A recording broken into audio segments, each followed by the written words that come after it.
한 목소리로 봉독하겠습니다. 시작. 수일 후에 아그리빠 왕과 버니게가 베스도에게 문안하러 가이사랴에 와서 여러 날을 있더니 베스도가 바울의 일로 왕에게 고하여 이르되 벨릭스가 한 사람을 구류하여 두었는데 내가 예루살렘에 있을 때에 유대인의 대제사장들과 장로들이 그를 고소하여 정죄하기를 청하기에 내가 대답하되 무릇 피고가 원고들 앞에서 고소 사건에 대하여 변명할 기회가 있기 전에 내주는 것은 로마 사람의 법이 아니라 하였노라.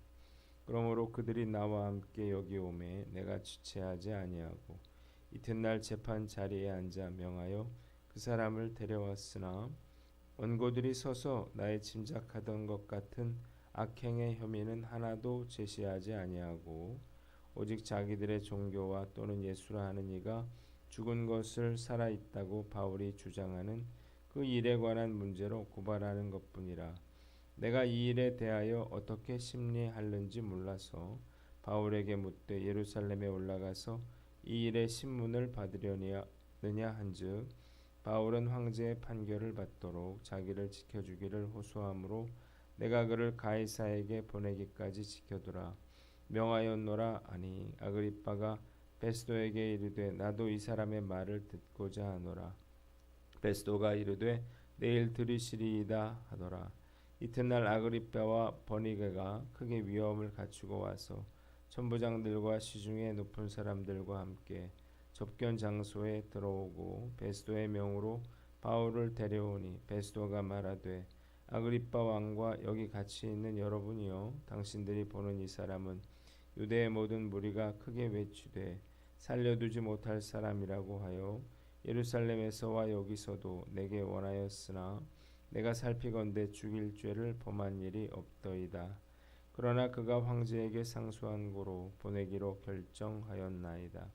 그에게 대하여 황제께 확실한 사실을 아뢰할 것이 없으므로 신문한 후 상소할 자료가 있을까 하여 당신들 앞 특히 아그리빠 왕 당신 앞에 그를 내세웠나이다.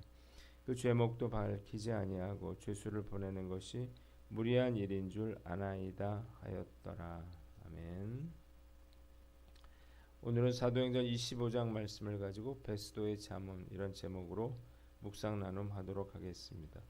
먼저 13절로 22절인데요. 22절에 나도 이 사람의 말을 듣고자 하노라 그랬습니다. 며칠 뒤 아그리빠 왕과 버니게가 베스도 총독의 부임을 축하하기 위해서 유대에서 가이사랴로 내려왔습니다.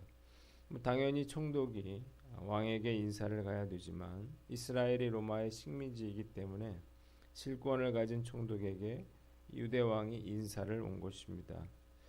그들이 여러 날 동안 그곳에서 지내는 동안에 베스도는 바울에 관한 소송건에 대해서 그의 자문을 구합니다.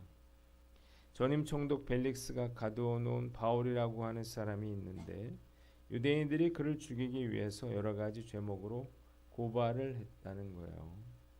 자신이 볼 때는 그가 그런 악한 일은 전혀 하지 않았고 문제의 핵심은 그들의 종교와 예수라는 죽은 사람에 관한 일인데 바울은 그가 살아있다고 주장하고 있다는 것입니다. 베드로가 바울에게 예루살렘에서 재판받기를 원하느냐 이렇게 물었더니 그가 이를 거절하고 로마 황제에게 상소해서 그를 구금해 두고 있다는 것입니다. 이 말을 들은 아그리빠 왕은 매우 흥미로워하면서 바울을 직접 만나보고 싶어 했고 베스도는 다음 날 함께 그의 말을 들어보자 이렇게 제안을 합니다. 아그리빠 왕이 신임 베스도 총독을 방문을 하고 또 유대법을 잘 모르는 베스도가 유대왕 아그리빠의 조언을 청하고 이 아그리빠 왕이 호기심이 생겨가지고 바울을 청해서 만나 보기로 한 것은 결코 우연히 일어난 일이 아니라는 것입니다. 그들의 의도와 상관없이 하나님께서 바울로 하여금 총독과 왕과 고관들 앞에서 복음을 전할 기회를 주셨다는 것입니다. 한번 따라해 봅시다. 복음을 전할 기회를 놓치지 말라. 자, 하나님께서 우리에게 이렇게 복음을 전할 그러한 기회를 허락해 주신다는 사실을 믿으시기를 바랍니다. 지난 금요일 큰나무교회 김 목사님이 배 선교사님과 함께 우리 교회에 찾아오셨습니다. 배 선교사님이 인도네시아에서 출판사를 운영을 하고 또 아이들 작은 도서관을 사역을 하는데 우리 하늘선 도서관에 조언을 받기 위해서 찾아오셨어요. 그런데 놀랍게도 알고 보니까 이 배 선교사님과 우리 청년의 윤 목사님이 친구고 그리고 우리 최혜미 선생님이 교회 이제 선후배 관계가 되더라고요. 그래서 참 세상 좁구나 그런 생각했고 그리고 이것이 그냥 우연히 일어난 일이 아니라 하나님께서 인도하신 일이구나 이런 생각도 했습니다. 그런데 김 목사님이 문득 저에게 본인 교회에 최병호 집사님이라고 하는 분이 오셔서 집회를 했는데 너무 좋았다 이렇게 이야기를 하는 거예요. 이전에 최병호 집사님의 간증을 제가 듣고 꼭 한번 교회에 모셔야 되겠다 이런 생각을 했었는데 이 말을 듣고 정말 귀가 번쩍 뜨이더라고요. 올 11월 우리 전도 집회 강사를 아직 구하지 못했기 때문인데 그래서 그 목사님에게 연락처를 좀 달라 그래서 전화를 드렸어요. 그랬더니 11월 24일에 와주시기로 했습니다. 너무 기쁘고 이분이 정말 하나님께서 보내주시는 분이구나 그런 생각이 들었어요. 그리고 다시 열심히 한번 전도해 봐야 되겠다 이런 열정이 생겨나더라고요. 이 모든 일이 그냥 우연히 일어난 일이 아니라 그런 생각이 듭니다. 하나님께서 우리 교회를 통해서 또 복음을 전할 열심히 전도할 수 있는 그런 기회를 주신다는 생각이 들었습니다.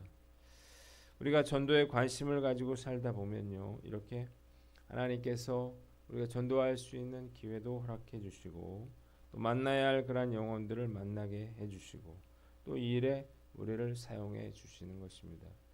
어제 보니까 전도됐던 새신자들이 쪼르르 이렇게 앉아 있는 걸 제가 보고 참 마음이 기쁘고 감사하다는 생각이 들더라고요.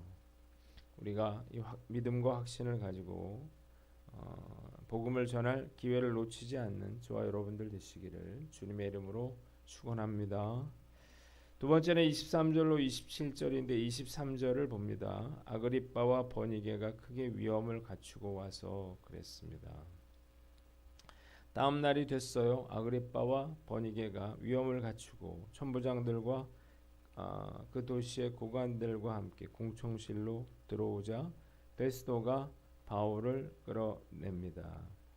베스도는 모인 사람들에게 바울이 로마 황제에게 상소했기에 그를 신문하여 황제에게 올릴 상소문의 근거를 확보하려고 한다 이렇게 말했습니다.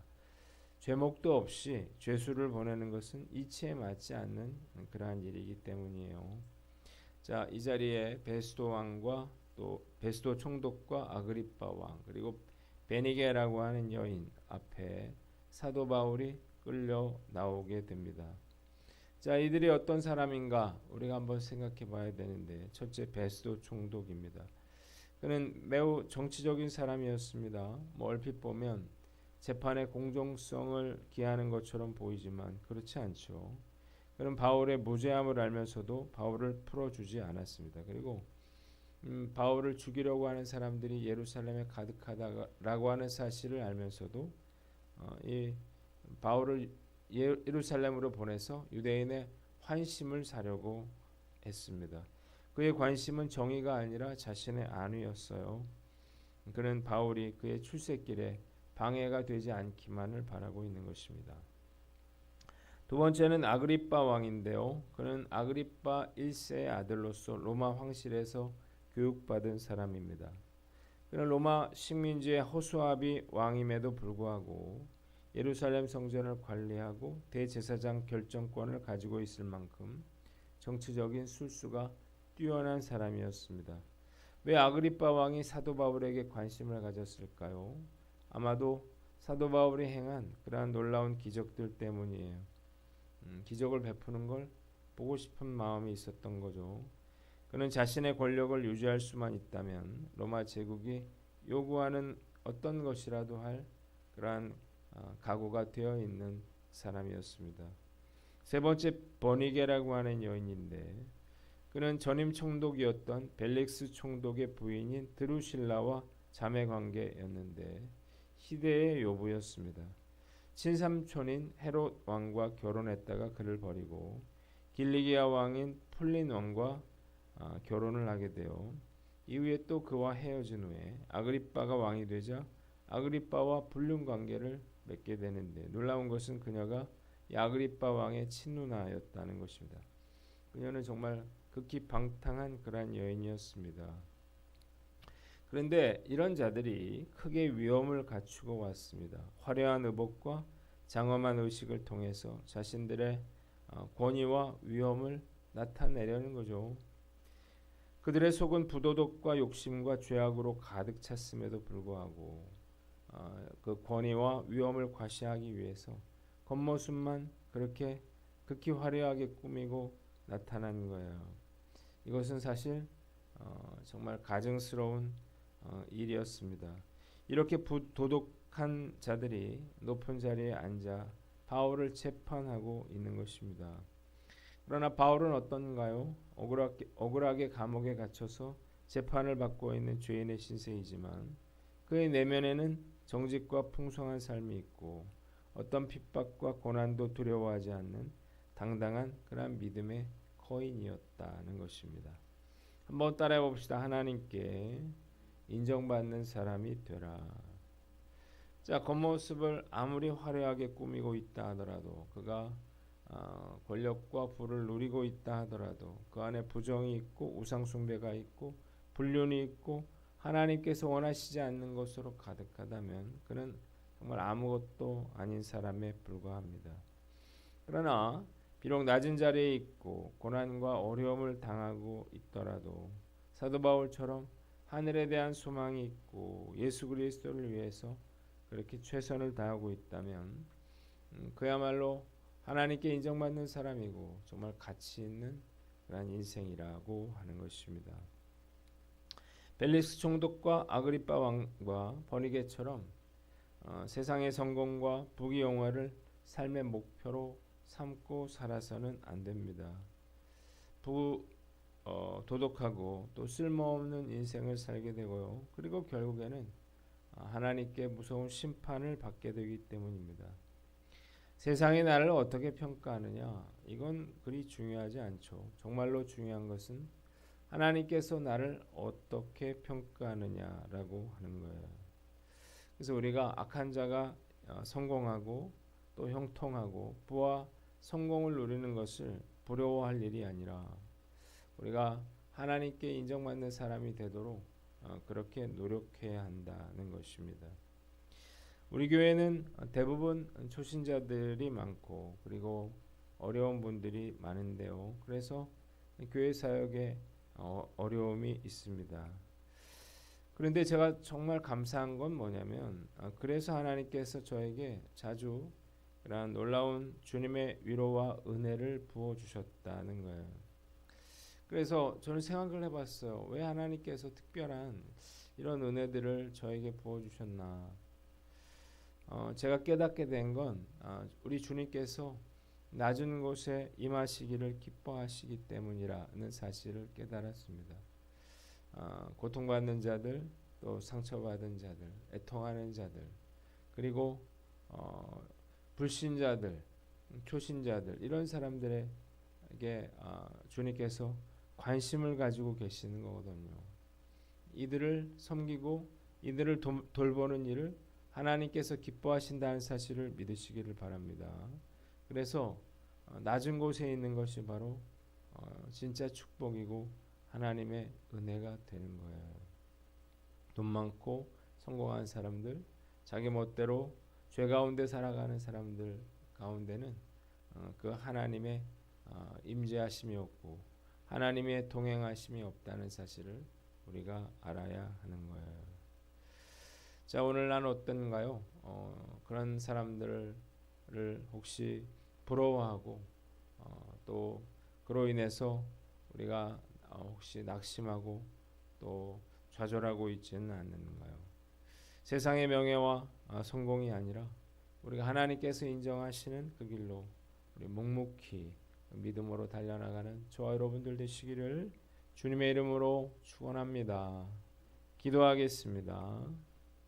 하나님 아버지, 우리가 복음을 전할 기회를 놓치지 않게 하여 주시고 하나님께 인정받는 저희들이 다 되게 하여 주시옵소서.